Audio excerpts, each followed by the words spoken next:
Hi everybody. Today we're going to talk a little bit about situations kind of like this.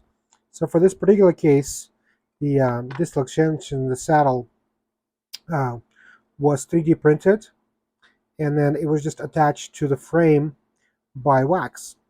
So basically, what I did is I scanned the framework on the model, and then the custom tray module, I designed the saddle to fit over the framework, and then just pretty much adjusted it a little bit and attached it with wax. The adjustments were mostly done right here so I can make it as thin as possible so I can set teeth on it. Now, some of you don't like doing that, and I understand why, because oftentimes, especially if you do stuff like with custom tray material, like your custom tray material, like for this altered cast technique, it gets stuck in the saddles.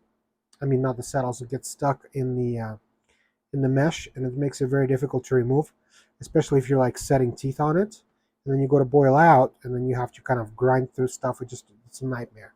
But with this, there's no undercuts of any kind, so pretty much when you're boiling out, you can just easily remove that from the frame.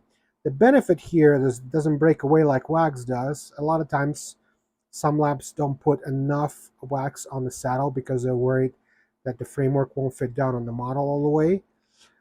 So there's not a lot of wax on there. So when you do try-in, it's not very stable. With this, it's nice and stable. The downside is when you're boxing this up for processing in the flask, you have to make sure that your secondary pour goes just around the orange base. It doesn't trap it in. So when you're actually boiling it out, it just comes out really easily. So even if you trap it just a little bit, it's easy to get it out still because it softens up with heat. So you can put an instrument under it and just pop it right out.